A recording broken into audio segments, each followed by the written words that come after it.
এই গল্পটা পুরো না শুনে কেউ আজে বাজে মন্তব্য করবেন না। শহরে কিছু জায়গায় লোককে মেরে ফেলেছে কারা, তারা আবার প্রশাসনকে হুমকিও দিচ্ছে। এমনকি প্রশাসনের লোককে মেরে ফেলেছে, সেই জন্য বোধ মিটিং করা হয়েছে। সেখানে উপস্থিত হয়েছে পুলিশ কমিশনার, পুলিশের ডিআইজি, সেনা প্রধান, কিছু আর্মি অফিসার। এমনকি সেই বোর্ডের মিটিংয়ে দেশের প্রধানমন্ত্রী উপস্থিত হয়েছে। কেননা এটা কোনো ছোটখাটো বিষয় না, বড় বড় নেতাকেও মেরে ফেলেছে। আবার দেশকে ধ্বংস করার জন্য বোমা হামলা হয়েছে। সেখানে উপস্থিত সেনা প্রধান বলে উঠল, দেশের এই অবস্থায় কোনো বাহিনী সামলাতে পারছে না, এখন আমরা কি করব স্যার? সেনা প্রধান কথাটি প্রধানমন্ত্রীকে উদ্দেশ্য করে বলল, দেখো, আমাদের দেশের সব বাহিনীকে বলেছি, তারা তো কিছু করতে পারছে না, এমনকি তাদের হেড তোমরা এবার বলো কি করতে হবে। সবাই মিলে বলে উঠল যে, স্যার, আমরা তো চেষ্টা করছি কিন্তু কোনো ফলাফল পাচ্ছি না। আছে একজন যে সব কিছু সামলে নেবে। এই দেশের আইএসএফ এর প্রধান মিটিং রুমে ঢুকতে ঢুকতে উপরে কথাটা বলল। কে সে, রায়হান? যে আর কেউ নয়, এ হলো NN00। কিন্তু আমরা তাকে পাবো কোথায়? সেটা তো আমিও জানি না, কিন্তু আন্দাজে দিল মেরে দেখতে পারি। হ্যাঁ রায়ান, এবার তুমি সেটাই করো, কারণ এই দেশটাকে বাঁচাতে হবে। দেশটা যে বেশি ডিভোর্স হয়ে পড়ছে, মানুষজন আস্তে আস্তে আতঙ্কে ঘুরছে। জি স্যার, আমি দেখছি। তারপর সবাই বোর্ড মিটিং শেষ করে নিজ নিজ ঠিকানায় চলে গেল। আর রায়হান সাহেব তার কেবিনে চলে আসলো। হ্যাঁ, এতক্ষণ মিটিংটা হচ্ছিল আইএসএফ এজেন্সিতে। অন্যদিকে নীল, রিয়া, কই তোরা? নাস্তা করে নে। এই তো মা, আমি চলে এসেছি। ভাইয়া এখনো আসেনি? যা তো, ওকে ঘুম থেকে উঠিয়ে দে আর বল ছোট চাচু কল করেছিল। রিয়া কিছু বলতে যাবে, তখনই পেছন থেকে একজন বলে উঠল, এই পেতনি, আমাকে আর ডাকতে যেতে হবে না, আমি চলে এসেছি। ভাইয়া! এই, তোরা কি আমাকে একটু শান্তিতে থাকতে দিবি না? খালি দুজনে লেগে থাকিস। মা দেখো না, ভাইয়া আমাকে পেতনি কেন বলবে? তুই তো পেতনি, তা পেতনি বলবো না তো কি বলবো? মা, তোমার ছেলেকে বলে দাও যে আমাকে যেন পেতনি না বলে।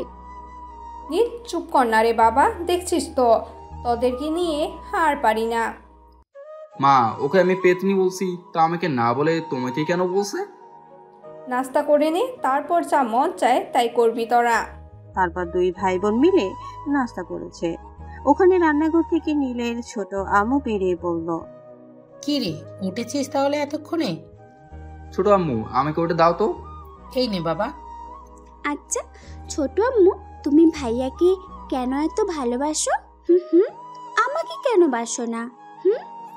ধুর পাগলি, তুই আয় এদিকে। এই কথাটা বলার কারণ হলো নীলের চাচি অর্থাৎ নীলের ছোট আম্মু নীলকে খাইয়ে দিচ্ছিল বলে রিয়া তার ছোট আম্মুর হাতে খাবে বলে উপরে কথাটা বলল। আপনাদেরকে তো পরিচয় দিতে ভুলেই গেছি, তাহলে পরিচয়টা দিয়েই দেই, ওরা ততক্ষণ না হয় খেতে থাকুক। এতক্ষণ লাগে ছোট আম্মু বলছিল তিনি হলো নীলের চাচি রাবিয়া বেগম, আর নীলার চাচার নাম রায়হান আহমেদ। আপনার হয়তো নামটা আগে শুনেছেন। হ্যাঁ মামারা, রায়হান আহমেদই হলো SIF এর প্রধান, আর ওনাদের কোনো সন্তান নেই। তার জন্যই তো এরা এরকম দুটো আদরের বাদর তৈরি হয়েছে। আর নীলের মায়ের নাম হলো আসিফা বেগম ও বাবা হলো আশরাফ আহমেদ। তিনি পেশায় একজন বিজনেসম্যান। আর রায়হান আহমেদ ও আশরাফ আহমেদ দুই ভাই, এরা একসাথেই থাকে। আর এতক্ষণ যে নীল বলছিলাম সেটা হলো আমাদের গল্পের হিরো নীল আহমেদ। আর এতক্ষণ যে পেতনি বলেছিল সেটা হলো নীলের একমাত্র বোন রিয়া ইসলাম। তাহলে এবার গল্পে ফেরা যাক। তারপর ওদের দুজনকে খাইয়ে দিয়ে রাবিয়া বেগম বলে উঠল নীলকে উদ্দেশ্য করে, বাবা, তোর ছোট চাচু ফোন করেছিল, তোর সাথে কথা বলবে, তুই না হলে একবার ফোন করে নিস। হ্যাঁ ছোট আম্মু, কলেজে যাওয়ার সময় কথা বলে নেব। তারপর নীল রেডি হয়ে উপর থেকে নিচে আসলো। আপনারা হয়তো ভাবছেন উপর থেকে কি করে আসলো। নীলদের বাসাটা হলো দোতলা, নীলের রুমটা দোতলায়, তার জন্যই নীল উপর থেকে নেমে আসলো। রিয়া, স্কুলে যাবি না? ভাইয়া আজকে কি বার? আজকে আবার কি বার? আজকে বৃহস্পতিবার। তাহলে তুই কি জানিস না আজকে আমার স্কুল ছুটি দিয়েছে? ও হ্যাঁ, ভুলে গেছিলাম, তোদের ক্লাসও তোদের নিচের ক্লাসে ছুটি দিয়েছে। নীলের বোন রিয়া ক্লাস 9-এ পড়ে। তারপর নীল কলেজের উদ্দেশ্যে বেরিয়ে পড়ল। রাস্তায় যেতে যেতে নীল তার চাচুকে ফোন দিল। আসসালামু আলাইকুম, কেমন আছো? ওয়ালাইকুম সালাম, ভালো আছি। তুই কেমন আছিস? আমিও ভালো আছি। কি করছো? কি আর করব, দেশে যা অবস্থা সেটা নিয়ে ভাবছি। সেটা আমি বুঝতে পেরেছি, কেননা তুমি আমাকে কখনো কল দিতে বললো না। রে আব্বু, তুই ঠিকই বলেছিস। এখন আমি কি করব? তুই এখানে চলে আয়। কিন্তু আব্বু, এদিকটা তোমাকে দেখতে হবে। আমি আবার কি দেখবো? হ্যাঁ আব্বু, তুমি যদি না দেখো তাহলে আমি যাব না। আমার আব্বু, তুই চলে আয়, না হলে এই দেশে আর থাকবে না। তাহলে তুমি বাসায় ম্যানেজ করো, তাহলে আমি যাব। তুই কর, আমি বললে আমাকে জারি মারবে। আব্বু, তুমি তো জানো আগের ধাপে গিয়েছিলাম বলে আমাকে উড়াধুরা তোমার ভাই বকেছিল। এবার যদি আমি বলি তাহলে তো আর শেষ নেই। তাই বলছি তোমার ভাইকে তুমি বোঝাও, মা ও ছোট মাকে আমি ম্যানেজ করে নেব। ওকে বাবা, আমি বড় ভাইকে ফোন করছি। তুই বাসায় যা, তারপর দেখিস কি বলে। আব্বু, তুমি কিন্তু আমার নাম দেবে না, দিলে কিন্তু তোমার খবর আছে। এই বলে নীল কল কেটে দিল। আপনার হয়তো ভাবছেন এভাবে কেন কথা বলছে। আরে মামারা, প্রতিটা গল্প আপনাদেরকে বলে দিতে হবে? একটু বুঝে নিন। তারপর নীল বাসায় চলে এলো। এই নীল, এইদিকে আয়। তোর আব্বু কি বলেছে রে? কই কিছু বলেনি। তাহলে বাড়িতে ফোন করে বললো যে তুই নাকি ওনাদের কাছে ঘুরতে যেতে চাস। ছোট আব্বু, তোমার খবর আছে। আমি তাহলে একবার যাই, আমাকে মাইন কাছে চেপায় ফেলে নিজে উড়াধুরা বেঁচে গেছে না। মানে ছোট আব্বু বলছিল এখন ওখানে কোনো কাজ নেই, তাই আমাকে ওখানটা ঘুরিয়ে দেখাতো। এই জন্য আমি রাজি হয়ে গেছি। তোমরা যদি মানা করো তাহলে আমি যাবো না, এই বলে দিলাম। এই রাবিয়া বোন, আমার ওকে যেতে দে না, না হলে পরে তখন ওই ব্যাপারটা নিয়ে পড়ে থাকবে আর কানের গোড়ায় খ্যান খ্যান করবে। এই তো আমার সোনামা ঠিক বলেছে, তুমিও বলে দাও না গো। নীল তার মাকে জড়িয়ে ধরে উপরে কথাটি বলে রাবিয়া বেগম কিছু বলতে যাবে, তখনই এই, তোর যাওয়া হবে না। কেন আব্বু? এখন তো তোর পড়াশোনা আছে।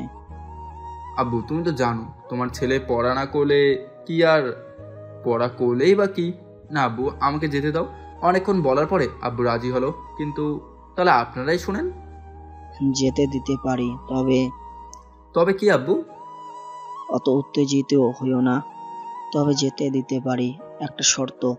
শর্তটা হলো রিয়াকে শুধু নিয়ে যেতে হবে। বাহ, আমার রাজি হয়েছে এই মেলা। রিয়াকে আমি হাংচুং ভুচুং বাচুং ঠিক বুঝিয়ে দেবো। ওকে আব্বু, আমি রাজি। বেশ, তাহলে ঠিক আছে। তারপর নীল দৌড়ে রিয়ার রুমে চলে গেল। আসতে পারি বোন আমার? হ্যাঁ ভাইয়া, আই। তা তুই নাকি ছোট আব্বুর কাছে যাবি? হ্যাঁ রে বোন, প্লিজ আব্বুকে বল না তুই আমার সাথে যাবি না। কেন রে ভাইয়া? আমি ফ্রিতে যামু, ফ্রিতে আসমু, তাহলে মানা করার কি আছে? হুম হুম।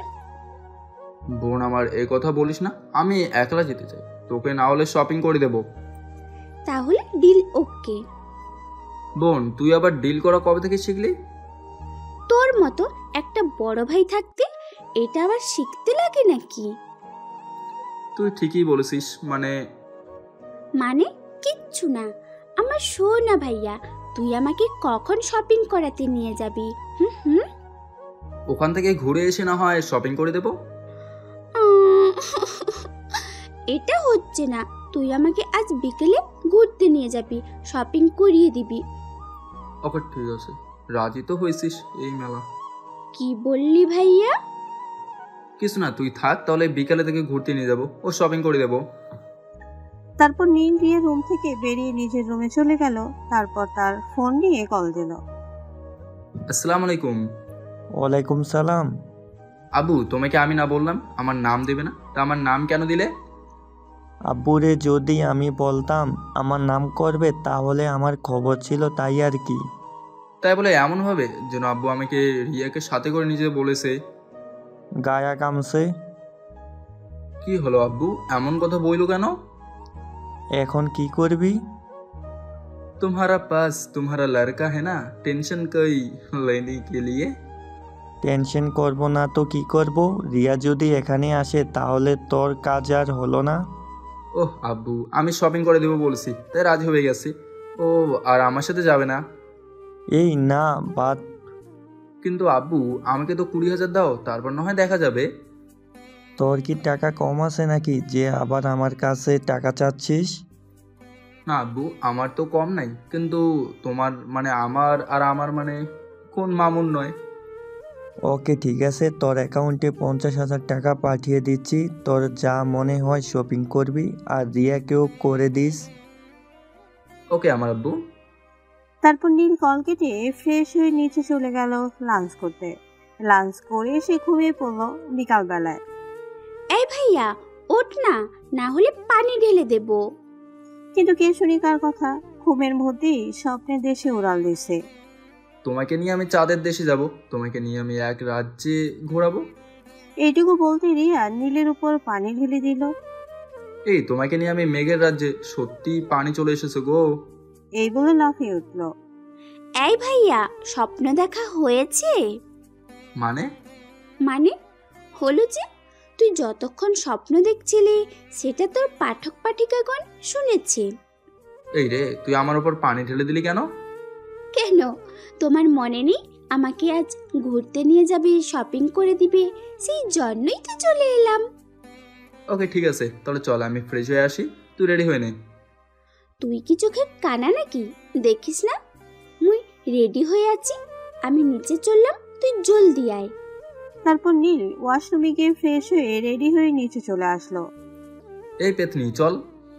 ভাইয়া এখন কিছু বললে ঘুরতে নিয়ে যাবে না, তার চেয়ে না বলাই ভালো। কি হয়েছে? কিছু না ভাইয়া, চলো। ওকে চল মা, আমরা যাচ্ছি। কোথায় যাবি তোরা দুজনে এই পোশাকে? মা আমরা ঘুরতে যাব, ভাইয়া আমাকে আজ ঘুরতে নিয়ে যাবে। ওকে, ভালোভাবে যেও।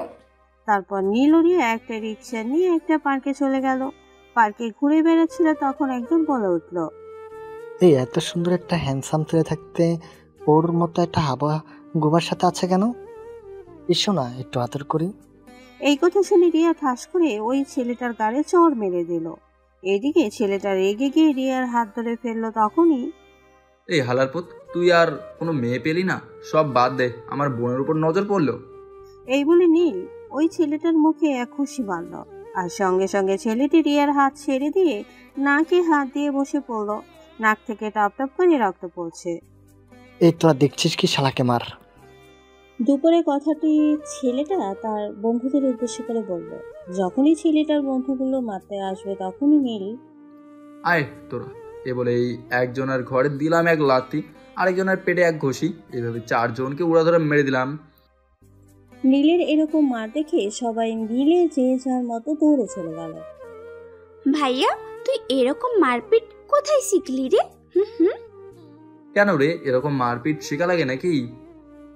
না ভাইয়া, তুই যেভাবে মারছিলি না সেভাবে তো একজন আর্মির ট্রেনিং নেওয়া কোনো অফিসার এরকম ভাবে মারে। তোর পাগলি, এরকম ভাবে মারলেই কি সবাই আর্মি অফিসার হয়? তাহলে তো আমিও হয়ে যেতাম। ঠিক বলেছিস ভাইয়া, চল এখানে আর থাকবো না, শপিং করতে যাব। হ্যাঁ চল। তারপর আমি আর রিয়া বের হয়ে একটা রিক্সা নিয়ে চলে এলাম শপিং মলে। রিয়া কতগুলো দোকান ঘুরে কাপড় পছন্দ হলো না, তার জন্য নীল অন্য একটা দোকানে নিয়ে গেল। সেখানে রিয়া বেশ কয়েকটা কাপড় কিনলো আর বলল, ভাইয়া আমার হয়ে গেছে। আঙ্কেল আব্বুকে বলে দেবেন। দোকানে ম্যানেজারকে উদ্দেশ্য করে বলল নীল উপরের কথাটা। ভাইয়া মানে কি, কি বলবে আব্বুকে? কিছু না, তুই বাসায় চল তাহলে হবে। বল না ভাইয়া, কি বলবে আব্বুকে? তাহলে শোন, এই যে দোকানটা থেকে তুই কেনাকাটা করলি, এটা আমাদের দোকান। আব্বু কাউকে বলতে মানা করছে, তা তোকে বলছি। কিসের জন্য মানা করেছে বল না। চল বাসায় যেতে যেতে বলি। তারপর নীল আর রিয়া শপিং মল থেকে বের হয়ে একটা রিক্সা ধরে বাসার দিকে চলে আসলো। এবার বল ভাইয়া। হ্যাঁ বলছি, এই যে দোকানটা করছে এটা মায়ের অ্যানিভার্সারিতে সারপ্রাইজ দিয়ে বলে, এটা কাউকে বলেনি, শুধু আমাকে বলেছিল, আর আমি তোকে বললাম তুই কাউকে বলিস না। ওকে ভাইয়া, এই জন্যই বলি তুই কেন বিয়ে দিলি না। তাহলে বুঝতে পেরেছিস? কথা বলতে বলতে দুজন মিলে বাসায় চলে আসলো। কিরে আম্মু, কি শপিং করলি? এই দেখো ছোট আম্মু। বলে রিয়া তার মা ও ছোট আম্মুকে শপিংগুলো দেখাতে লাগলো। আর এদিকে নীলও তার রুমে চলে গেল। পরের দিন সকালে খাবার টেবিলে খাবার খাচ্ছে সবাই। তোর ট্রেন কখন? নীলের বাবা নীলকে উদ্দেশ্য করে বলল উপরে কথাটা। 10টা একটা ট্রেন আছে। ব্যাগপত্র গুছিয়েছিস? হ্যাঁ আব্বু, গুছিয়েছি। খাবার খাওয়া দাওয়ার পর নীল রুম থেকে রেডি হয়ে নিচে আসলো। ভাইয়া, এই নে তোর ব্যাগ। রে বল, তোর জন্য কি আনবো? ভাইয়া, তোর আমার জন্য কিছু আনতে হবে না, শুধু আমার একটা মিষ্টি ভাবি আনতে হবে। রিয়ার এরকম কথা শুনে সবাই হেসে দিল। তখন রাবিয়া বেগম বলল, হ্যাঁ রে বাবা, রিয়া কিন্তু ঠিকই বলেছে, আমাদের জন্য একটা মিষ্টি বৌমা নিয়ে আসতে হবে। তোর ছোট আম্মু, তুমিও রিয়ার মতো শুরু করলে? অনেক হয়েছে, এবার চলো, টাইম হয়ে যাচ্ছে তো। হ্যাঁ আব্বু, চলো। তারপর আশরাফ আহমেদ নীলকে স্টেশনে নিয়ে যায় আর ট্রেনে উঠে দিয়ে বাসায় চলে আসে। প্রায় 11 ঘন্টা পর চলে আসলাম ঢাকায়। আপনারা তো ভাবছেন নীল আবার 11 ঘন্টা পর কোথা থেকে ঢাকায় চলে আসলো। আরে আপনাদের বলতেই ভুলে গেছি, নীলের বাসা চট্টগ্রাম, তাই ট্রেনে করে চলে আসলো ঢাকায় 11 ঘন্টা পর। আমি ট্রেন থেকে নামতেই ছোট আব্বু আমার কাছে চলে এলো। আমাকে বলতে লাগলো, কেমন আছিস আব্বু? ট্রেনে কোনো প্রবলেম হয়নি তো? ট্রেনে কিছু খেয়েছিস তো? আরে আব্বু, এতগুলো প্রশ্ন একসাথে করলে আমি কোনটার উত্তর দেবো? আগে বাসে চলো, তারপর বলছি। তারপর নীলও তার ছোট আব্বুর গাড়ি করে বাসা চলে আসলো। আজকে ফ্রেশ হয়ে নে, তারপর না হয় আমার প্রশ্নের উত্তর দিবি। ওকে আব্বু। ধ্যাত্তরি, আপনাদেরকে খালি বলতেই ভুলে যাই, এখানে নীলের ছোট আব্বু অর্থাৎ রায়হান সাহেবের এখানে একটা বাসা আছে। এখানে নীলের আগেও অনেকবার এসেছে, সেই জন্য নীলকে কিছু বলতে হয় না। তারপর নীল ফ্রেশ হয়ে এসে খাবার টেবিলে বসলো। আব্বু আমাকে খেতে দাও, তারপর বলছি। তোর জন্য এখন আমিও খাইনি, দুজনে মিলে নাস্তা করে নেই। একবার দুজনে মিলে খাবার খেতে খেতে কথা বলতে লাগলো। তা ট্রেনে তোর কোনো প্রবলেম হয়নি তো? না আব্বু। আচ্ছা আব্বু, আমি এখানে কিসের জন্য এলাম? সেটা তো পরে বলবো, আগে আজকের দিনটা রেস্ট নে, তারপর বলছি। अब जो करेगा वही मेरा फैसला है। তারপর নীল রুমে গিয়ে শুয়ে পড়লো আর ফোন নিয়ে বাসায় ফোন করলো। রে পেতনি, কি করছিস? ভাইয়া, তুই বাসায় আয়, তারপর তোকে দেখছি। আমি এখন বসে আছি ছোট আম্মুর কাছে। মা কি করে রে? আমার জন্য চাউমিন বানাচ্ছে। বাহ, মাকে দে। মা খানিক পর আসবে, তুই ছোট আম্মুর সাথে কথা বল। আসসালামু আলাইকুম। ওয়ালাইকুম আসসালাম। কেমন আছিস বাবা? আলহামদুলিল্লাহ, ভালো আছি। কি করছো? এই তো টিভি দেখছি। আব্বু কি করছে? তোর আব্বু তোর শফিক আঙ্কেলের সাথে কথা বলছে। ও, এই নে তোর আম্মুর সাথে কথা বল। হ্যাঁ দাও। কি রে বাবা, ভালোভাবে পৌঁছে গিয়েছিস তো? হ্যাঁ মা। এভাবে কিছুক্ষণ কথা বলে ফোন রেখে দিল নীল। কিছুক্ষণ পর নিচে থেকে নীল, নিচে এসো, ডিনার করে নেবে। তারপর নীল নিচে চলে আসলো। আব্বু এখন কি ডিনারের টাইম হয়েছে? এখনো আর টাইম হয়নি, তবে আজকে একটু তাড়াতাড়ি করে নাও, কেননা অনেকটা জার্নি করে এসেছো, শরীরটা ক্লান্ত আছে। খাবার খেয়ে দে, তাড়াতাড়ি ঘুমিয়ে পড়বে। ওকে আব্বু। ডিনার করে নীল রুমে গিয়ে বিছানায় গাঁটা এলিয়ে দিতে ঘুম পড়ে দেখা দিল। পরের দিন সকালে আও নীলের ঘুম ভেঙে গেল। তারপর উঠে গিয়ে ফ্রেশ হয়ে নিল। নিচে এসে উঠেছিস তাহলে খেতে বস। হ্যাঁ আব্বু। তারপর নীল খেতে বসলো। খাবার খেতে খেতে আব্বু এবার বলো কি হয়েছে এখানে? খাবারটা খেয়ে নে, তারপর বলছি। খাওয়া দাওয়ার পর রায়হান সাহেব নীলকে সবটা খুলে বলল। আপনারাও তো জানেন, তাই আর বললাম না। তাহলে ওই দিন মিটিংয়ে আমার পরিচয় ফাঁস করে দিয়েছো? আমাকে কি বোকা পেয়েছিস যে ফাঁস করে দিব? তাহলে কি বলেছো? NN00। তাহলে এবার তুই বল কি করবি? আচ্ছা আব্বু, তোমাদের গুপ্তচরগুলো কি কিছু ইনফরমেশন দিয়েছে? হ্যাঁ, বলেছিল এগুলো নাকি ওই দেশ থেকে করছে, কিন্তু কে বা কারা করছে বা কোথা থেকে কে জানে না। দেখো আব্বু, সব কিছু হলো শিক্ষাকেন্দ্র। তার জন্য তুমি আমাকে একটা কলেজ ও ভার্সিটি দুটো যেখানে আছে সেখানে অ্যাডমিশন করে দাও। আর আমার পরিচয় বা গুপ্ত পরিচয় দুটোই যেন কেউ না জানে, যতদিন না আমি বলবো, এমনকি ওই কলেজের প্রিন্সিপালও না। ওকে, তুই তাহলে আজ থেকে সব শুরু কর, কেননা আমার মনে হয়েছিল এরকম, তাই আগে থেকে সব ব্যবস্থা করে রেখেছি। ওকে, আমি কাল থেকে কলেজে যাব। তারপর নীল রুমে গিয়ে কাকে যেন ফোন করলো। ওই ভার্সিটির উপর নজর রাখবি, আর এখানকার এমপি, মেয়র ও প্রতিটা ভার্সিটির সভাপতির ওপর।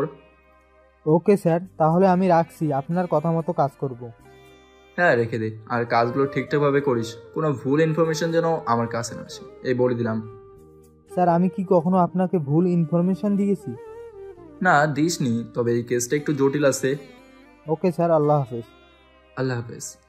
এই বলে কলটা কেটে দিল। পরের দিন ঢাকা বিশ্ববিদ্যালয়, ভার্সিটি ও কলেজে দুটি একসাথে। কলেজের গেট দিয়ে ঢুকছে একটা ছেঁড়া ফাটা প্যান্ট ও একটা নোংরা জামা, দেখতে যেন রাস্তার ধারে বসে থাকা ফকির লাগছে। তখনই ডান পাশ থেকে ছেলেটিকে কে যেন ডাক দেয়। এই ফকির, এদিকে আয়।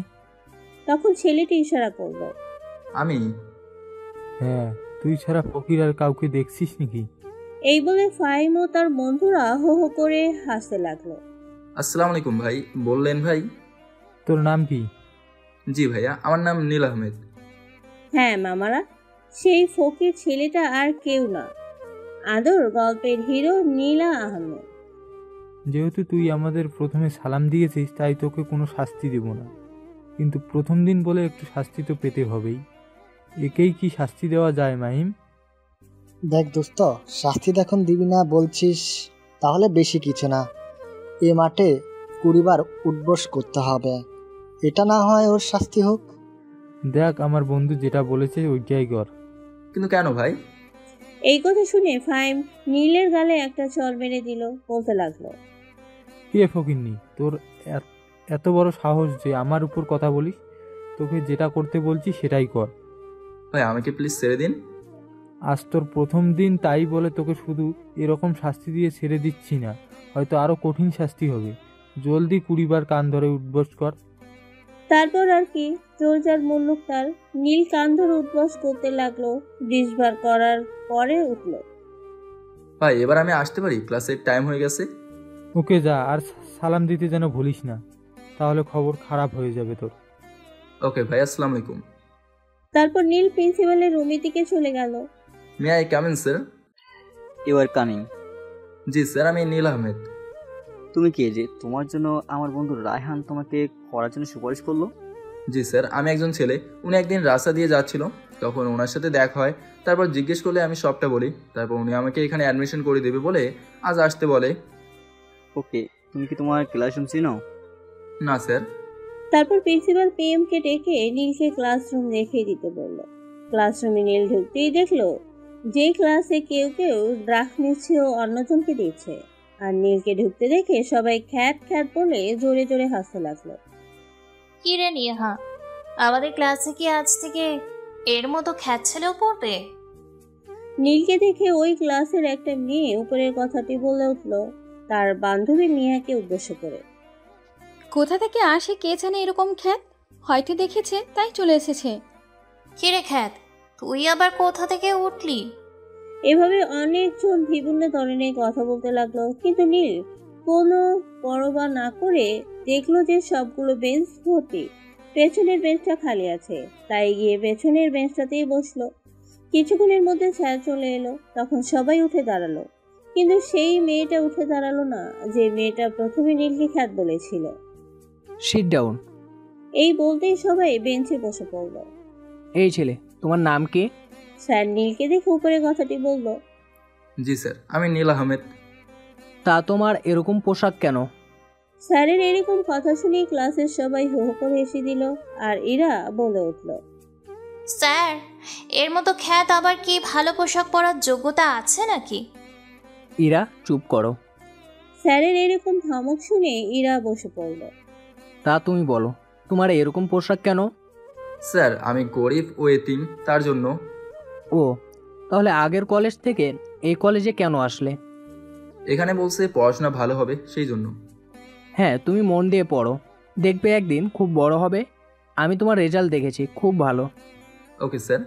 বসো। নীল বসে পড়ল তার বেঞ্চে। তারপর স্যার কিছুক্ষণ ক্লাস করিয়ে বেরিয়ে গেল।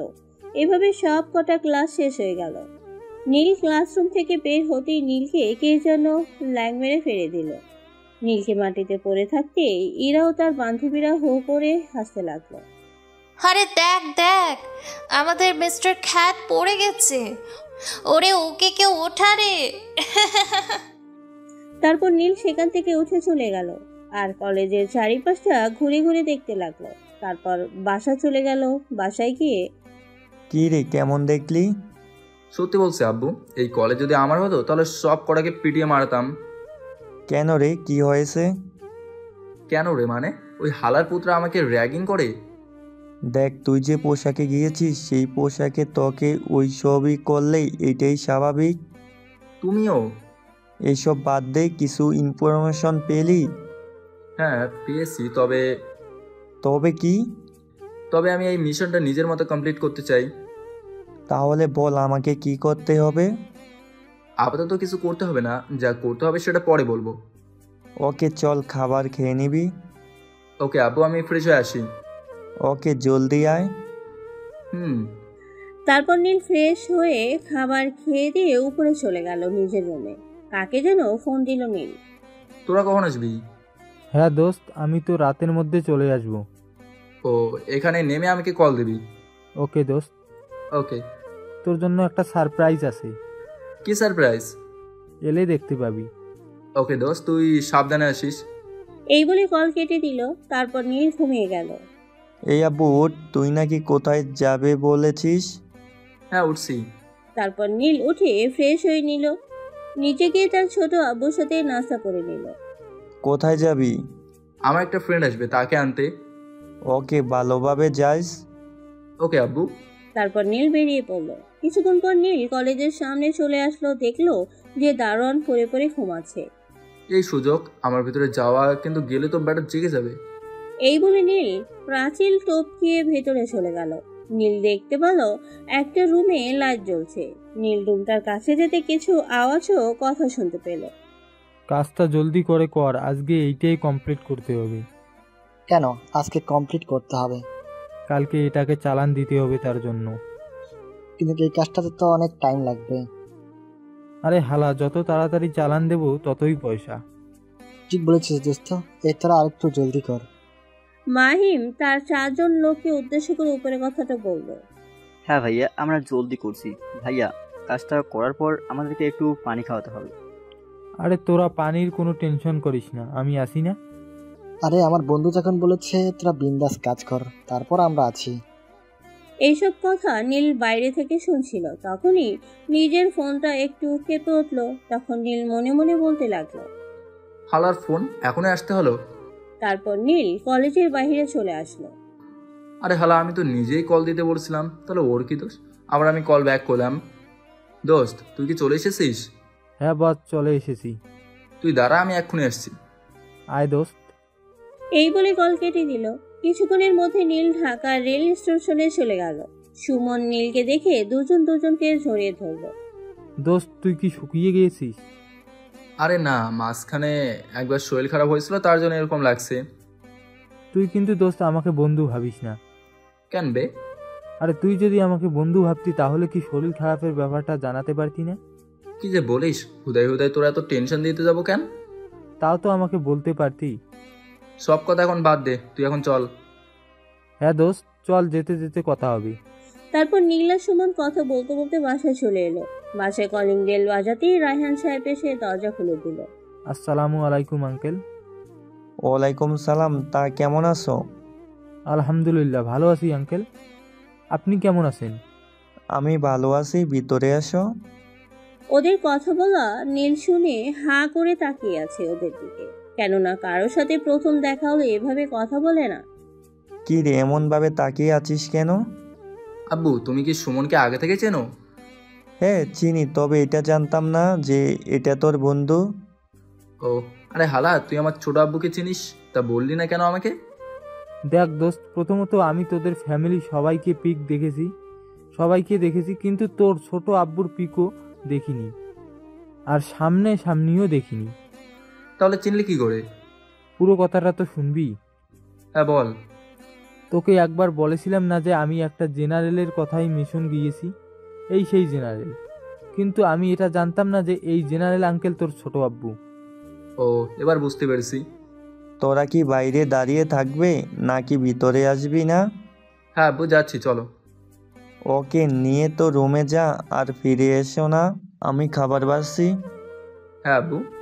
আরে মামারা, আপনাদেরকে একটা কথা বলতেই ভুলে গিয়েছিলাম। তাই বলেছি রায়হান সাহেব নিজে রান্না করে, কারণ উনি বাইরে কারো হাতে রান্না খেতে পারে না। কিছুক্ষণ পর নীল ও সুমন নিচে আসলো। তোরা চলে এসেছিস, তাহলে বসে পড়। হ্যাঁ আব্বু।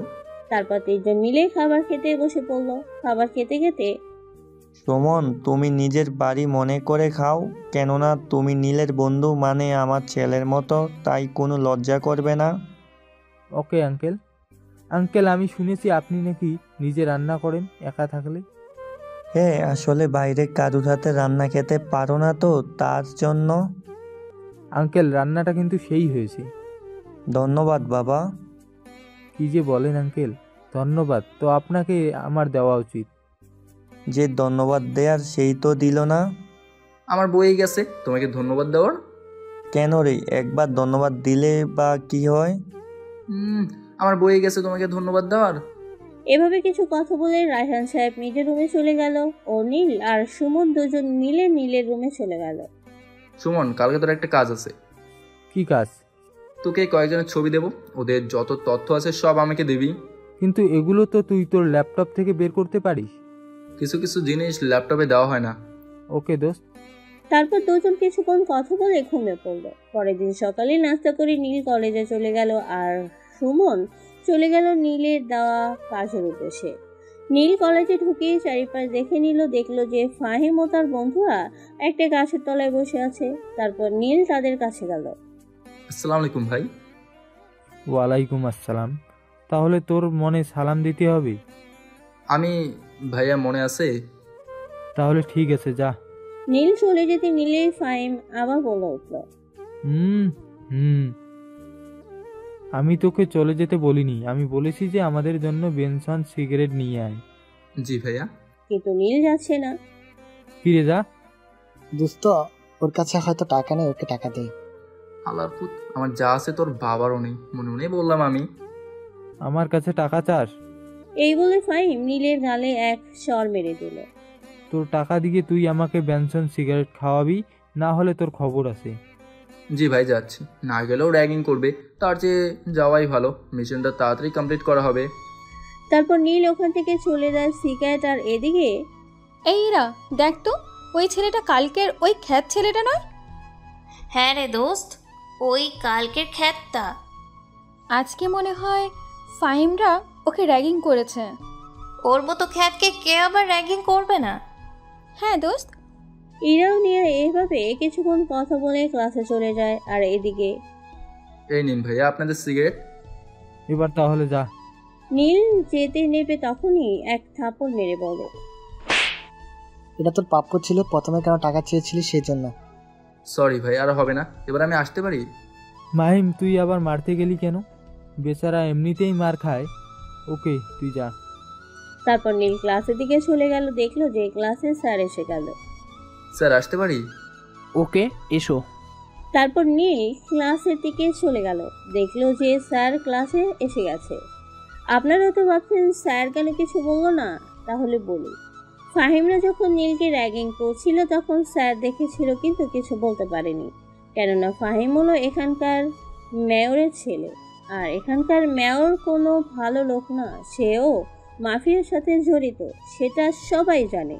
তার জন্যই তো কেউ কিছু বলতে পারে না। এবার গল্পে ফেরা যাক। তারপর নীল আগের দিনের মতো আজকেও লাস্ট বেঞ্চে গিয়ে বসলো। এভাবে সবকটা ক্লাস করে নীল বেরিয়ে পড়লো ক্লাসরুম থেকে। ক্লাসরুম থেকে বের হতেই নীলের ধাক্কা লেগে যায় একজনের সাথে। নীল তাড়াহুড়া করে উঠে বলে, সরি। তোর সরি তোর কাছে রেখে দে।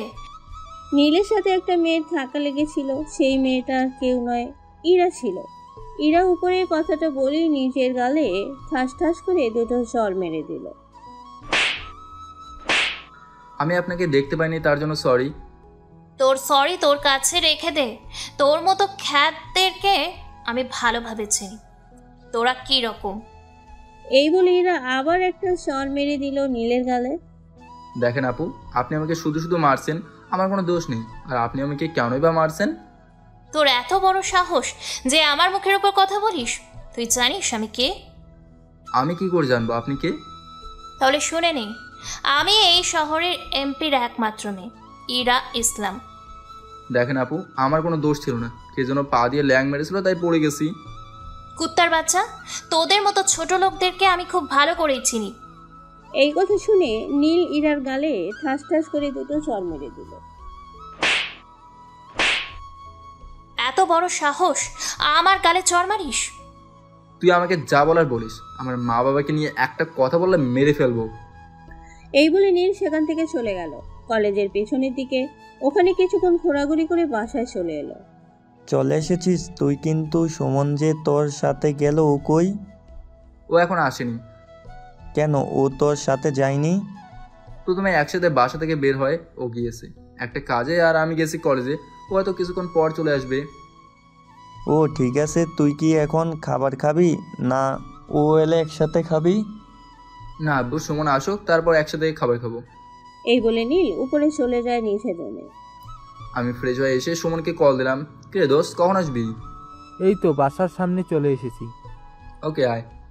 এই বলে কল কেটে দিয়ে নিচে চলে গেল নীল। কিছুক্ষণ পর কলিং বেল বেজে উঠলো। এখন আবার কে এলো? আব্বু, তুমি কি ভুলে গেছো যে আমাদের সাথে আর একজন থাকে? হ্যাঁ দেখ, ও এসেছে মনে হয়। তারপর নীল উঠে গিয়ে দরজা খুললো। তুই গিয়ে ফ্রেশ হয়ে আয় জলদি। হ্যাঁ দোস্ত, যাচ্ছি। কিছুক্ষণ পর সুমন নিচে এলো। তারপর সবাই খাবার খেয়ে রুমে চলে গেল। ঘড়িতে বাজে রাত 12টা। তখনই দুজন আগন্তুক কলেজের প্রাচীর টপকে ভেতরে ঢুকে পড়ে। আর অন্যদিকে সভাপতি বলল, ফাহিম তোরা জলদি কর, মেয়র সাহেব এখনই চলে আসবে মনে হয়। স্যার আপনাকে টেনশন করতে হবে না, আমরা কালকে রাতে সব রেডি করে রেখেছি। সভাপতি বলল, এই না হলে আমাদের ছোট ড্রয়িং টেবিল। কি যে বলেন স্যার। ওদের কথা বলার মাঝে একটা গাড়ি এসে ওখানে থামে। আর সেখান থেকে একজন নেমে আসে, ওদের সামনে দাঁড়ালো আর বলে উঠল, কিরে তোদের সবকিছু রেডি হয়ে গেছে? হ্যাঁ বাবা, আমরা সব রেডি করে ফেলেছি। ফাহিম ওদেরকে বল যে এদিক পুরো একটু ঘুরে আসবে। মেয়র সাহেব ফাহিমকে উদ্দেশ্য করে বলে উঠল উপরে কথাটা। হ্যাঁ বাবা, আমি বলছি। এই তোরা সবাই চারদিকটা একটু রাউন্ড মেরে দেখ কেউ আসে নাকি, আর যদি কেউ আসে তাহলে ওকে তুলে নিয়ে আসবি। ওকে ছোট বস। তারপর ফাহিমের লোকগুলো, মানে যত সাঙ্গপাঙ্গ মাফিয়ার লোক ছিল, তারা চারিদিকটা ঘুরে দেখতে লাগলো। তখনই একটা শুকনো ডাল ভাঙা আওয়াজ হলো। সবাই মিলে সেদিকে দৌড়ে গেল। দেখো তো ওখানে কি আছে। না ভাই, এখানে কিছু নাই। ওই দেখো একটা বিড়াল মনে হয়, ওটা এখান দিয়ে এসেছিল। আর কোনো শুকনো ডালের ওপর দিয়ে গিয়েছিলাম, তাই ভেঙে যাওয়ার আওয়াজ হয়েছে।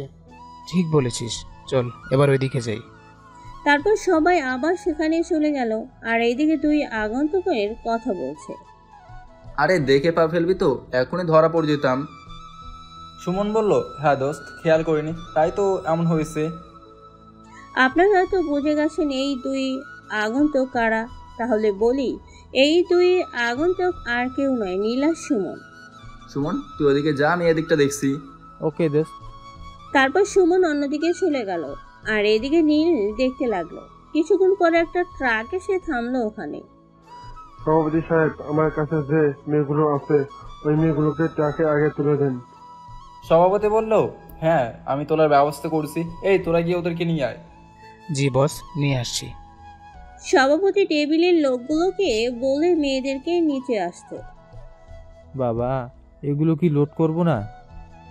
আরে ওদেরকে আনতে আনতে এগুলো ওদেরকে বল, লোড করে দেবে। হ্যাঁ বাবা, এই তোরা মালগুলো জলদি তোল। ফাহিম আরো কিছু লোক ছিল, তাদেরকে উদ্দেশ্য করে বলে উপরে কথাটা। কিছুক্ষণের মধ্যে ট্রাকটা লোড করে ফেলে। সভাপতি বলল, সবকিছু কমপ্লিট, এবার আপনি ট্রাক নিয়ে যেতে পারেন। হ্যাঁ যাবো। আর ফাহিম তুই বাসায় চলে যা। ওকে বাবা, আমি যাচ্ছি। আর এদেরকে কোথাও যেতে বলবি। ওদেরকে গোডাউনে পাঠিয়ে দে। এই বলে মেয়র গাড়িতে উঠে পড়ে। আর এদিকে গাড়ি নিয়ে বের হওয়া মাত্রই তুই ড্রাইভারকে মেরে ফেলবি, তারপর মেয়রকে কবজা করবি। ওকে দোস্ত। এইদিকে গাড়ি নিয়ে বেড়া মাত্রই নীলের কথা অনুযায়ী সুমন কাজ করে ফেলে, আর এইদিকে নীল ফায়ার করতে শুরু করে। হঠাৎ করে ফায়ার করার জন্য কেউ প্রস্তুত ছিল না। গুলির আওয়াজ শুনে সবাই চমকে যায়। ওদের কিছু করার আগে নীল সবগুলোকে মাটিতে শুয়ে দেয়। শুধু সভাপতি দাঁড়িয়ে আছে, আর ফাহিমের পায়ে গুলি করার জন্য ফাহিম মাটিতে পড়ে আছে। দুই পায়ে দুটি গুলি করেছে নীল। কি হলো সভাপতি সাহেব, আপনি দাঁড়িয়ে বললেন, যা কিছু বলেন বা কিছু করেন। সভাপতি বলল, তুই কে আর আমাদের খবর জানলি কি করে? আমি কে সেটা হয় উপরে গিয়ে জানবেন। এই বলে নীল সভাপতির কপালে দুটি গুলি করে। সঙ্গে সঙ্গে সভাপতির মৃতদেহ পড়ে যায়। এদিকে সভাপতি এইরকম নিঃশেষ হওয়াতে যা দেখে ফাহিম থরথর করে কাঁপছে। কিরে, তুই বা কেন বাকি থাকবি? তুই উপরে গিয়ে না হয় আমাকে চিনে নিস। এই বলে ফাহিমকেও মেরে ফেলে, তারপর নিয়ে চলে যায় সুমনের কাছে। কিরে সুমন, তুই হালাকে তো তাড়াতাড়ি ধরে ফেললি। এদের মতো চুনোপুটিকে আবার কে সময় দেয় রে? তাহলে এই ট্রাক নিয়ে চল তোর ঠিক করা জায়গায়। নীল সুমনকে গতকাল লাগবে একটা নির্জন শুনশান জায়গায় একটা বাড়ি ঠিক করতে বলে, সেখানে নিয়ে যেতে বলে নীল। কিন্তু দোস্ত, এদেরকে কি করব? ওদেরকে যা ডোজ দিয়েছে মনে হয় না ভোরের আগে কারণ জ্ঞান ফিরবে। তুই আগে ওখানে চল, ওদের জ্ঞান ফিরলে ওদের বাসে পৌঁছে দেওয়া যাবে। কিছুক্ষণের মধ্যেই সেই বাড়ির মধ্যে চলে আসে নীল, আর সুমন মেয়েরকে নিয়ে একটা চেয়ারের মধ্যে বেঁধে ফেলে। তারপর নীল বলতে শুরু করে, কিরে ডার্ক ডেভিল, কি হলো? সবকিছু শেষ? তুই আমার নাম জেনে গেছিস, তারপরও আমাকে এখানে আনার সাহস হলো কি করে? আমাকে আবার তোর নাম শুনে ছেড়ে দিতে হবে? কি যে হাসার কথা বলিস তুই। এই বলে নীল হা হা করে আবার হাসতে লাগে। নীলের এরকম হাসি দেখে মেয়ের কিছুটা ভয় পেয়ে যায়। মেয়ের নিজেকে সামনে দিয়ে বলে, জানি না তুই কে, তবে এটুকু বলবো, আমার সাথে পাঙ্গা নিয়ে তুই খুব খারাপ কাজ করে ফেলেছিস। তুই মৃত্যুর দিন গুনতে থাক। ও তাই নাকি? তাহলে একবার বলে ফেল এইসব কাজে কে কে জড়িয়ে আছে, আর তোদের বস কে? হা হা হা, তুই কি ভেবেছিস আমি কি সব তোকে বলে দেব? আমাকে দেখে তোর কি মনে হয় আমি পাগল? আব্বে, তুই যদি পাগল হতি তাহলে তো ভালোই হতো। তুই যখন পাগল নস তাহলে বল এইসবের বসকে বলে দে, না হলে খুব খারাপ হয়ে যাবে তোর সাথে। তুই আমার একটা বালও ছিলতে পারবি না। তবে দেখ আমি কি করতে পারি। এই বলে নীল টেবিলের উপরে একটা বক্স খুলে ফেলে। সেখান থেকে বেরিয়ে আসে কিছু ভিন্ন রকমের চাকু, কাঁচি, ক্লিপ, হাতুড়ি, চেনি প্লাস কিছু পেরেক ও চাপস, আরও নাম না জানা কিছু বস্ত্র। এসব দেখে মেয়র ঘাপে যায়। তারপর নীল প্লাসটা নিয়ে মেয়রের আঙ্গুলের নখগুলোকে উপড়ে ফেলে, আর এদিকে মেয়র গগন কাঁপানো চিৎকার করছে, কিন্তু কেউ শুনতে পাচ্ছে না। আরে মামারা, আমি তো পুরো কথাটা না শুনিয়ে কি সব ভাবছেন। আরে ওকে মারার আগে মুখে কাপড় গুঁজে দিয়েছে। কিরে, বলবি না এখনো? মেয়র নাসূচক মাথা নাড়ায়। নীল আবার কাঁচি নিয়ে মেয়রের হাতের ও পায়ের আঙুলগুলোকে কেটে ফেলে। কিরে, বলবি? কিন্তু কি? মেয়র তো নাসূচক মাথা নাড়ায় আবার। এবার নীল চাপড় দিয়ে মেয়রের দুই হাত কাঁধ থেকে কেটে ফেলে ও দুই পা গোড়ালি পর্যন্ত কেটে ফেলে। কিরে, এবার বলবি? কিন্তু এবার ভুল হয় না। মেয়র হ্যাঁ সূচক মাথা নাড়ায়। মেয়র হ্যাঁ বলছি। সুমন মেয়রের মুখ থেকে কাপড়টা সরিয়ে ফেলে। কিরে বল। জি বলছি। আরো আগে যদি বলে দিতি তাহলে তো। আরে তোকে দেখে আমারই কষ্ট হচ্ছে, কি করব বল? তুই ঘাট তারামি করলি, সেই জন্য আমাকে কত কষ্ট করতে হলো। কষ্ট পেলে ভুল হবে, মজাই পেয়েছি। এবার বল তোর বসকে। হ্যাঁ বলছি। মেয়র কোনো রকমে উপরে কথাটা বলে, কেননা মুখ দিয়ে রক্ত ঝরছে, উলালা পড়ছে। কি করবে? এত যন্ত্রণা সহ্য করতে পারছে না মেয়র। জি, আমার বস হলো এখানকার এক বিজনেসম্যান, আর ওর নাম জিহাদ আলী। ও আর আমি, ও আমার সাথে ছিল এখানকার কলেজের সভাপতি। ও আমার ছেলে ফাইল, আর কেউ নেই এর সাথে জড়িত। মেয়র কোনো রকম উপরে কথাটা বলে অজ্ঞান হয়ে যায়। কি বে, শালা এর মধ্যেই জ্ঞান শূন্য হয়ে গেল। তা হবে না, তুই যা করছিস তাতে আমাকে ভয় লাগছে। তো সে কি করবে বল? তুই নাকি ভয় খাচ্ছিস, ওসব বাদ দে। জলদি যা, পানি নিয়ে এসে এর জ্ঞান ফেরা। হ্যাঁ দোস্ত, যাচ্ছি। এই বলে সুমন চলে যায় পানি আনতে, আর এইদিকে নীল তাকে যেন কল করে। তোমরা এই লোকেশনে চলে এসো, আর ছোট আব্বু যেন না জানতে পারে। ওকে স্যার, আমরা এক্ষুনি যাচ্ছি। এই বলে সুমন চলে যায় পানি আনতে, আর এদিকে নীল কাকে যেন কল করে। এই বলে নীল ফোন কেটে দেয়, আর এইদিকে সুমন পানি নিয়ে এসে মেয়রকে আবার জ্ঞান ফিরে আনে। তাহলে আপনার জ্ঞান ফিরেছে, তো এবার বল, জিহাদ ওপর কে আছে? আমি আর কিছুই জানি না, যা জানা ছিল সব তোমাদের বলে দিয়েছি। ওই এসব হচ্ছে না, বল কে আছে? আমি আর কিছু জানি না। বারবার এক কথা শুনতে আর ভালো লাগে না, এই বলে দিলাম, মিওরের পায়ে কপ চাপড়ে করে দিলাম। বল কে আছে? সত্যি বলছি, আমি জানি না, আমি আর কিছুই জানি না। ও ঠিক আছে, তাহলে গুড বাই। এই বলে নীল গুলি করতে যাবে, তখনই মেয়র বলে ওঠে, তুই তো আমাকে মেরেই ফেলবি, তার আগে তোর নামটা তো বল, না হয় শুনেই মরবো। আমার নাম শুনলে তো তুই শান্তিতে মরতেও পারবি না রে। কে তুই যে নাম শুনলেও ভয় পাবো? তাহলে শুনে নে, তোর নাম যেমন ডার্ক ডেভিল, তার মানে তোরাও আমাকে এরকম একটা নামেই চিনিস, কি বলতো? জানি না, বল তুই কে? আমি হলাম NN00। সত্যি তো এই নাম শুনে মেয়র সঙ্গে সঙ্গে মারা গেল। তখনই ভিতরে কয়েকজনকে আসতে দেখলো সুমন। দোস্ত, কে যেন এইখানে আসছে, আর ওরা এখানে কার অ্যাড্রেস বা কি করে পেল? ওরা আমারই লোক, তুই টেনশন করিস না। নীল স্যার, আমরা চলে এসেছি সবাই, আর আপনার ছোট আব্বু কিছু জানে না। এবার বলেন আমাদেরকে কি করতে হবে? হ্যাঁ বলছি, এদেরকে এখানের কলেজের সামনেই ঝুলিয়ে রেখে আসবি সব কটাকে, আর দেখবি অনেক কয়েকজন পড়ে আছে, ওদেরকেও ঝুলে রেখে দিবি, আর দুজনে এদিক থেকে যাবে ওই মেয়েগুলোকে তাদের নিজ নিজ বাসায় পৌঁছে দেওয়ার জন্য।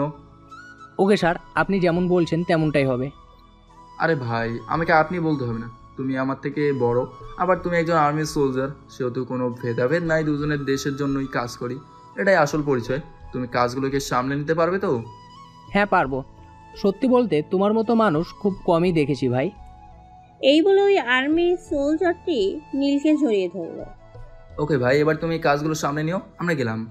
ওকে। তারপর নীলের বলা লোকগুলো তাদের কাজ করতে চলে গেল, আর এইদিকে সুমন আর নীল চলে এলো বাসার দিকে। বাসায় যাবার পথে, দোস্ত, ওরা কারা? সত্যিই তুই জানিস না? না দোস্ত। তোকে নিয়ে আমার মাঝে মধ্যেই সন্দেহ হয়, তুই কি সত্যি সিক্রেট কমান্ডো? কেন বে, আমি আবার কি করলাম? কি করিসনি তুই বল। কি করেছি সেটা তো বলবি। কেন, তুই যেখানে থাকছিস এই দুদিন ধরে, সেখানে এই লোকগুলোকে কি দেখতে পাসনি? সুমন কিছুক্ষণ ভেবে বলল, হ্যাঁ দোস্ত, দেখেছি তো। তার মানে এরা কি ওই বাসার গার্ডগুলো?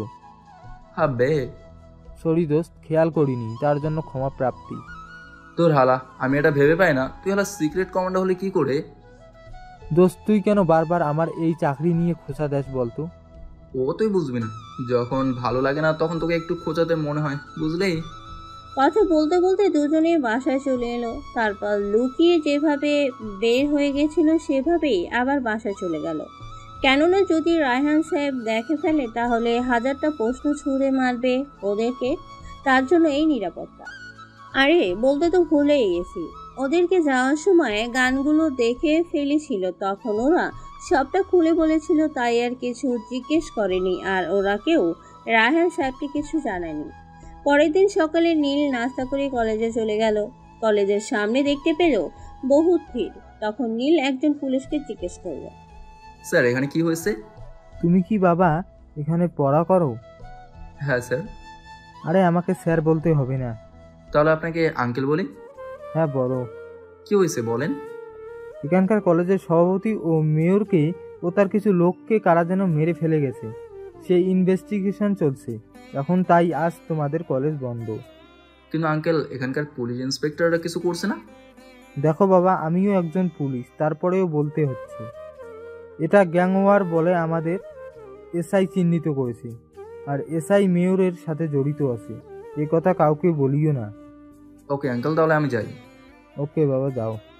সত্যি বলতে আমি অনেক পুলিশ দেখেছি, তবে এরকম একজন ইমানদার পুলিশ অনেকদিন পর দেখলাম। তারপর নীল বাসায় চলে যায়। বাসায় গিয়ে রায়হান সাহেবকে বলে ওই পুলিশ কনস্টেবলের নাম। আব্বু, এই নামে পুলিশ কনস্টেবলকে প্রমোশন করিয়ে এসআই পদে নিয়োজিত করতে হবে। কেন আব্বু, কি হয়েছে? না আব্বু, তেমন কিছু না। সত্যি বলছে, অনেকদিন পর এনার মতো ইমানদারি পুলিশ কনস্টেবল অনেকদিন পর দেখলাম। আর উনি খুব ভালো, ওনাকে কমিশন করিয়ে এসআই পদে নিয়োজিত করে দাও। ওকে আমি পুলিশের প্রধানকে ফোন করে বলতেছি ও কোন থানায় থাকে। জি আব্বু, ঢাকার। বেশ ঠিক আছে, তুই এখন ফ্রেশ হয়ে আয়। তারপর নীল রুমে চলে গেল। দেখলো যে সুমন বিছানার উপর শুয়ে শুয়ে মোবাইল ঘাঁটছে। কিরে দোস্ত, এত তাড়াতাড়ি চলে এলি? সুমন নীলকে দেখে ফোন আসিয়ে জিজ্ঞেস করলো উপরে কথাটা। কেন, তুই জানিস না কালকে কি করছি? ভাই তোকে আর বলতে হবে না, তুই সেই আমার চাকরি নিয়ে টানাটানি করবি। তার চেয়ে না বলা ভালো, আমি বুঝে গেছি। নীল কিছু না বলে হি হি করে হেসে চলে যায় ওয়াশরুমে ফ্রেশ হতে। কিছুক্ষণ পর ফিরে বের হয়ে আসে ওয়াশরুম থেকে। কিরে, কোথাও ঘুরতে গেলে কেমন হয়? মন্দ হয় না কিন্তু কাজ। আরে মামা, কাজ তো এখন না, রাতে। ওকে তাহলে চল। তারপর আমি আর সুমন ছোট আব্বুকে বলে চলে এলাম বাইরে একটা পার্কে। বাড়িতে ঢুকে দেখি কয়েকটা ছেলে দুটো মেয়েকে ইপটিজিং করছে। এই মামা, দেখতে ওই দুটো মেয়েকে ওই ছেলেগুলো ইপটিজিং করতেছে, চল তো দেখি। চল। তারপর আমি আর সুমন গিয়ে দেখি ওই মেয়ে দুটো আর কেউ না, ইরা ও নিহা। নীলকে দেখে এরা কিছুটা হলেও একটু সাহস পায়, কিন্তু নিজের কথা শুনে আরো দ্বিগুণ ভয় পরিণত হয়। তাহলে নীল কি বললো শুনে আসি, চলেন।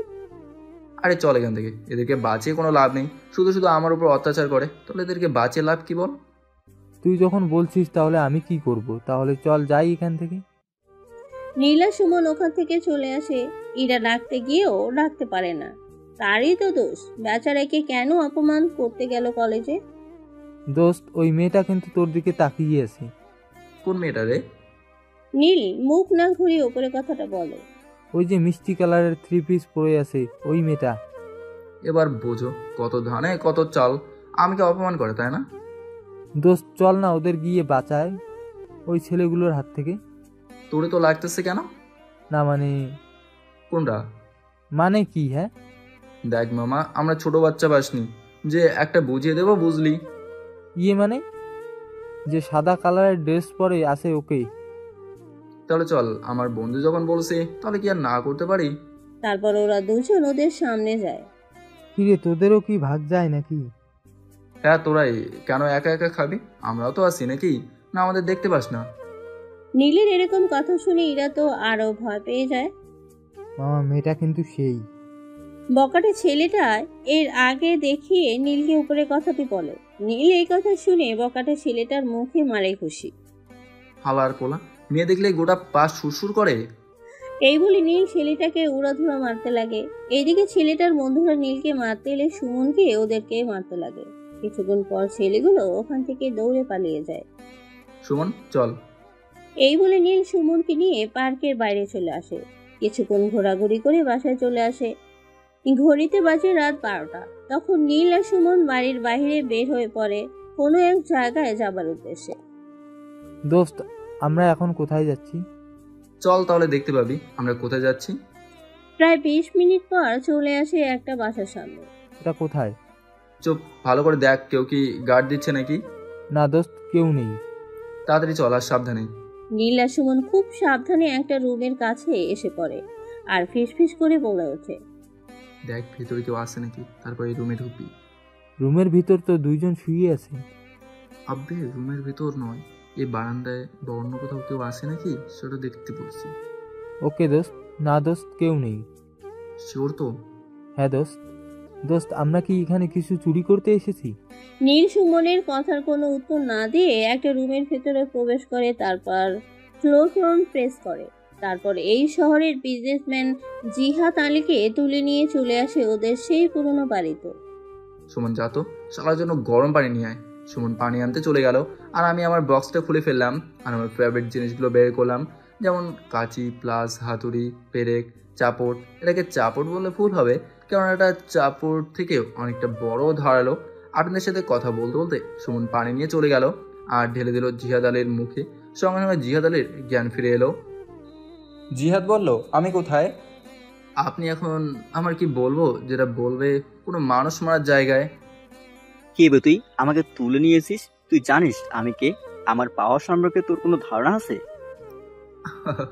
তোর পাওয়ার? আরে সেটা তো আগেই শেষ হয়ে গেছে।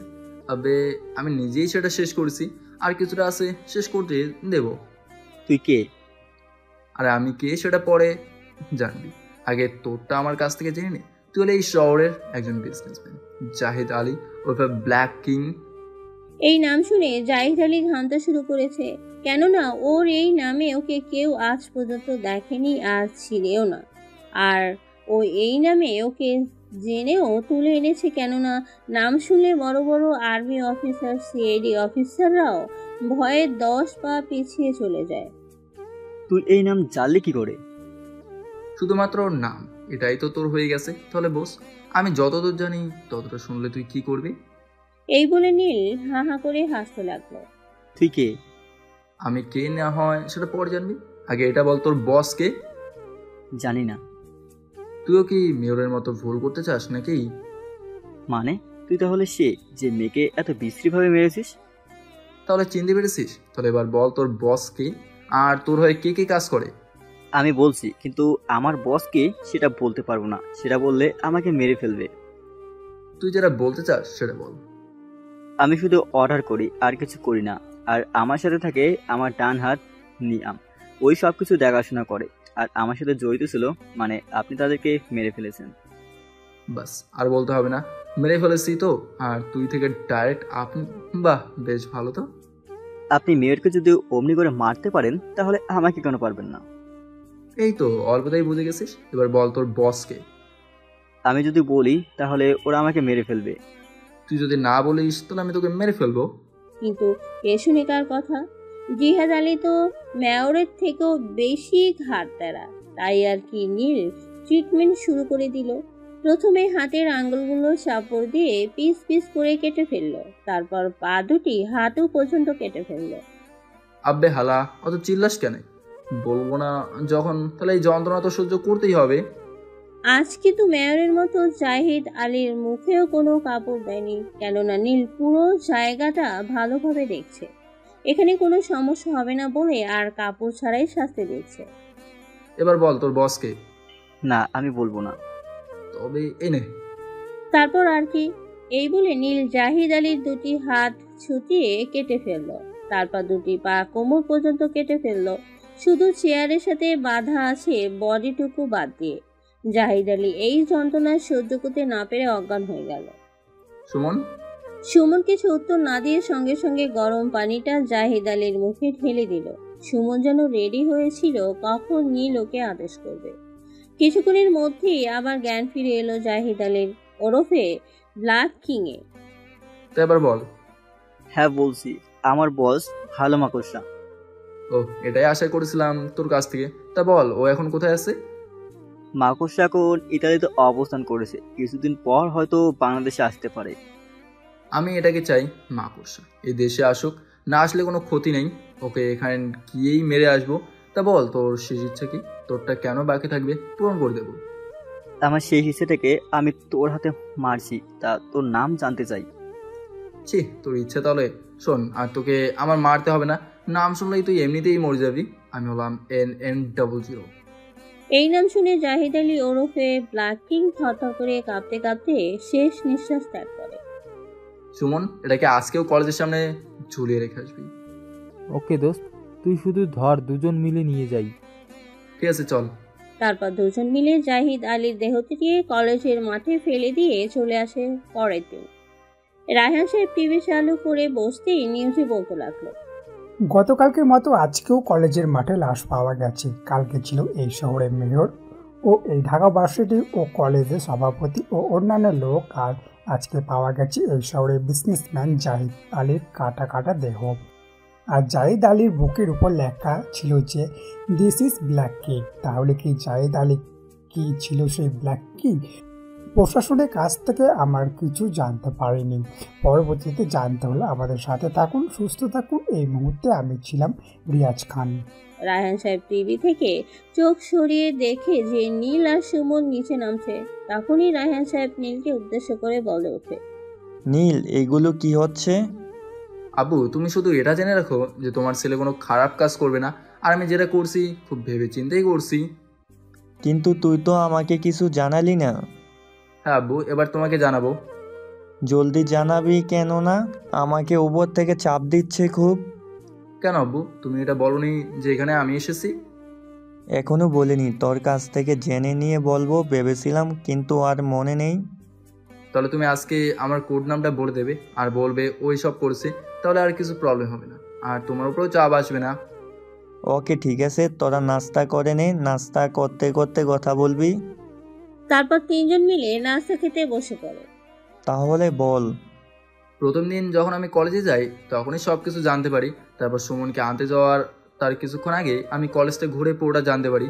তারপর কলেজের সভাপতি ওইখানকার মেয়রকে মেরে ফেলে, আর ওদের কাছ থেকে জানতে পারি যে এখানকার বিজনেসম্যান জাহিদ আলী ওরফে ব্ল্যাক কিং এসবে জড়িত আর এইসব করেছে। তারপর কাল রাতে ওকেও দিয়ে কলেজে ঝুলিয়ে রেখে আসি।